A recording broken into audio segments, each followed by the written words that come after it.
देवाने काय काय बाललीला केल्या. देवाने सगळ्यात ही खोडी केली ती माता भगवंतानी. देव जेव्हा माती खाली त्यावेळी सोबत जे गोपाळ मंडळी होती ना, त्यांनी मैयाला जाऊन सांगितलं, मैया कान्हाने माती खाल्ली. त्यावेळी यशोदा मैया कृष्ण विचारते, तेव्हा कृष्ण परमात्मा खोटं बोलतात. तेव्हा मैया भगवंता तोंड उघडायला सांगते. भगवंताने तोंड उघडून तेव्हा भगवंताच्या मुखामध्ये सर्व ब्रह्मांडाचं दर्शन झालं. अशी भगवंताने लीला केली. पण त्यानंतर मैयाच्या डोक्यातील सगळं देवाने विसरून टाकलं. त्यामुळे मैयाला काही आठवणी राहिलं नाही. ही पहिली खोडी केली भगवंतांनी. त्यानंतर एके दिवशी पहाटे मैया यशोदा दधी मंथन करत असताना तिथे कृष्ण परमात्मा येऊन बसले आणि मैयाकडे हट्ट करायला लागले. मैया मैया मला फार भूक लागली, तर मला आधी काहीतरी खायला दे, मला जेवायला दे. मैया म्हणते, कृष्णा थोडा वेळ थांब, आता लगेच थोड्या वेळात तांजं लोणी वर मी तुला खायला देईन.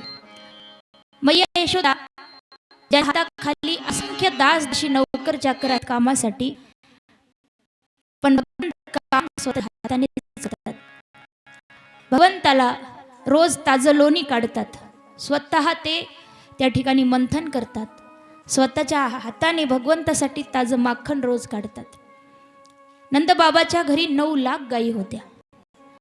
तेवढ्या गायीचं पालनपोषण करायचे, म्हणजे गायी राखण्यासाठी, दूध काढण्यासाठी किती माणसं होती, किती दासी होत्या, किती दास होते, नौकर होते. पण मैया यशोदा कधी देवाचं काम करण्यासाठी कुठल्याही दासीची मदत घ्यायची नाही. म्हणून देवाची कुठलीही सेवा असेल ना, स्वतःच्या हाताने करावी. आजकाल शहरामध्ये प्रत्येक गोष्टीला नौकर ठेवलेला आहे. काही माणसांना देवपूजा करायला सुद्धा टाईम नसतो. देवपूजा सुद्धा नौकराच्या हातून करून घेतात आणि दिवस रात्र पैसा कमवायला पळत असतात.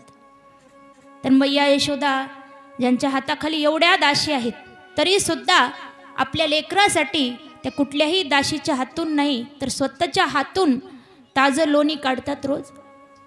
आणि त्या दिवशी सुद्धा दधीमंथन करत आहेत. आणि कृष्ण परमात्मा हट्ट करायला लागले, मैया मला आत्ताच्या आत्ता जेवायला दे. मैया म्हणते थोडं थांब, पण कृष्ण काही थांबायचं नाव घेणार. मैया म्हणाली, कृष्णा ते बघ बरं आकाशामध्ये कोण आहे. चांदो मामा आहे. चंद्र दाखवला, मुद्दाम दाखवला की चंद्र बघण्याच्या नादामध्ये थोडा वेळ तरी कृष्ण विसरून जाईल, भूक विसरून जाईल. ध्यान भटकण्यासाठी चंद्र दाखवला की कान्हा ते बघ बरं आकाशामध्ये कोण आहे. चांदो मामा आहे. हा चंद्र प्रत्येक पिढीचा मामा आहे, त्याला सगळे मामाच म्हणतात. तर मैयाही म्हणते बघ बरं कोण आहे आकाशात. चांदो मामा आहे. कृष्णाने ध्यानपूर्वक पाहिला आणि कृष्ण म्हणतात, मैया तो चांदो मामा पांढरा शुभ्र आहे, पण मध्ये थोडासा डाग दिसतो त्याच्यावर. मैया म्हणाली, हो रे कृष्णा, थोडा डाग आहे, त्यामुळे थोडा काळा आहे तो. कृष्ण म्हणतात, असं लांबून दिसणार नाही, मला जवळून त्याचा डाग बघायचा आहे. तो चांदो मामा माझ्या हातात दे ना. आता मैया म्हणाली, तू काही वेडा झालास का कृष्णा. चांदो मामा कुठं हातात घ्यायचा असतो का, तो लांबूनच दुरून पाहायचा असतो. कृष्ण हट्ट करायला लागले, नाही नाही मला तो चांदो मामा हातातच पाहिजे आणि मला त्याचा डाग असा जवळून पाहायचा आहे कसा आहे. असा हट्ट करायला लागले. मैया म्हणते, भुकेचं ध्यान चंद्रावर घातलं तर आता चंद्र मागतोय. तेव्हा मैयानं अजून ध्यान हटण्यासाठी म्हणते, मैया कृष्णा ते बघ बरं आपल्या देवघरामध्ये किती देव आहेत, मोज बरं कोणते कोणते आहेत. देवघरातले देव बघायला लागले आणि देव बघता बघता देवांना बाहेर बोलवलं ना.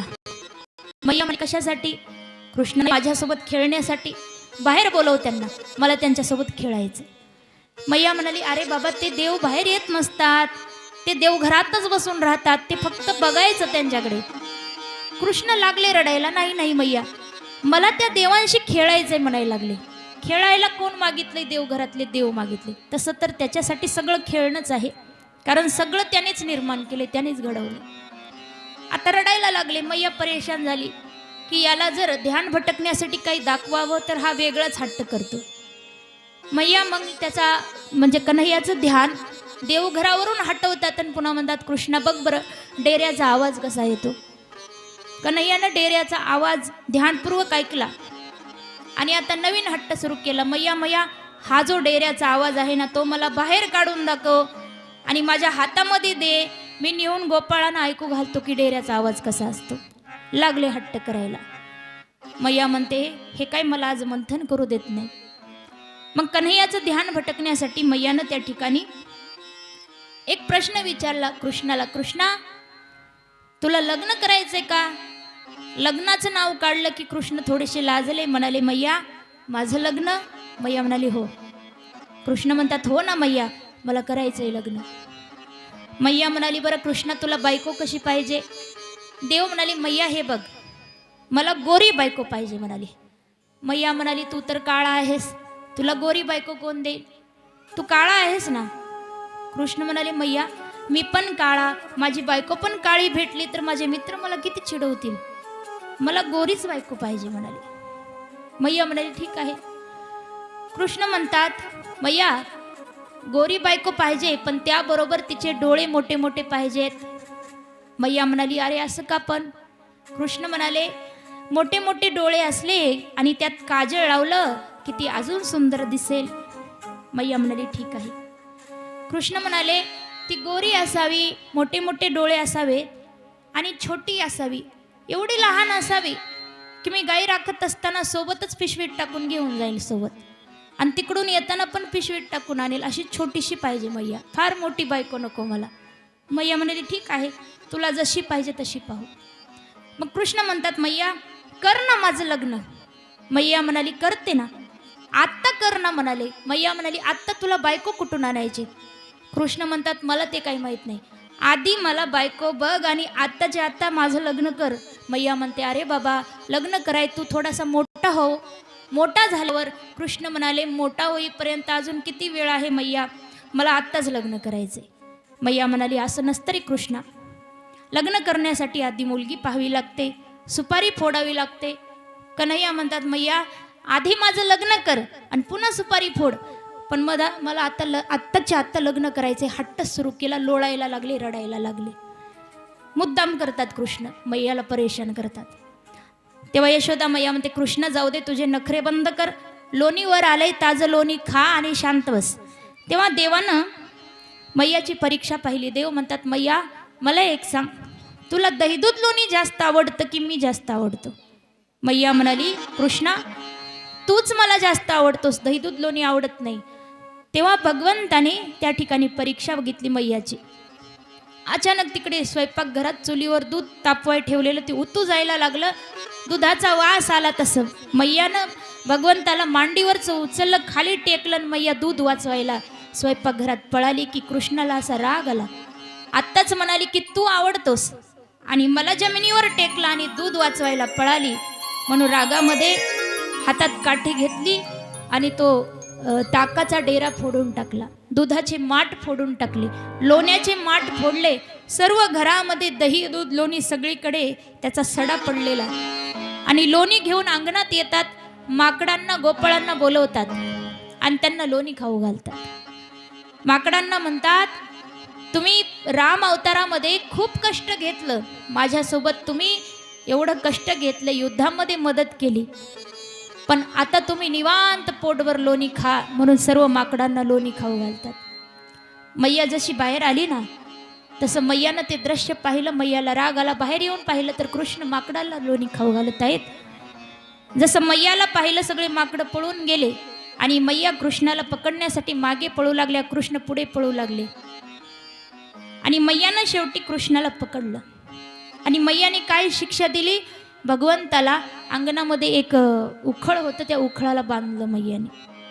आता देवाने ही लीला का केली होती? कारण कोणाचा तरी उद्धार जवळ आलेला होता. देवाच्या अंगणामध्ये 2 झाडं होते, ते झाड यमलार्जुनाचे झाड होते आणि ते कुबेराचे मुलं होते. एकाचं नाव होतं नलकुबेर, दुसऱ्याचं होतं मणिग्रीव. कुबेराचे हे 2 मुलं नलकुबेर मणिग्रीव हे फार अभिमानी झाले होते. त्यांना रूपाचा अभिमान झाला होता, शक्तीचा पैशाचा अभिमान झाला होता. एके दिवशी हे एका सरोवरामध्ये काही अप्सराबरोबर स्नान करत होते, क्रीडा करत होते, तेव्हा तिथून नारद महर्षी चालले होते. नारदांना पाहून हे जोरजोरात हसायला लागले, नारदांच्या अंगावर पाणी फेकायला लागले. तेव्हा नारदांना खूप राग आला. नारदांनी त्यांना झाड होण्याचा शाप दिला. तेव्हा हे कुबेराचे मुलं झाड होऊन देवाच्या दारामध्ये उभे आहेत कित्येक वर्ष. आणि नारदांनी त्यांना उशाप दिला होता की जेव्हा भगवान श्रीकृष्ण परमात्म्याचा अवतार होईल, त्यांना उखळाला बांधलं जाईल, तेव्हा त्या उखळाचा स्पर्श झाल्यावर तुमचा उद्धार होईल.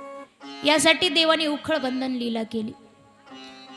परमात्मा उखळ ओढत ओढत त्या दोन वृक्षांच्या मधून पलीकडे जायला बघतात आणि जसा उखळाचा स्पर्श झाला, दोन्ही झाड धाडकन जमिनीवर कोसळली आणि त्यातून दोन दिव्य पुरुष बाहेर पडले आणि त्या कुबेराच्या दोन्ही मुलांचा उद्धार झालेला आहे.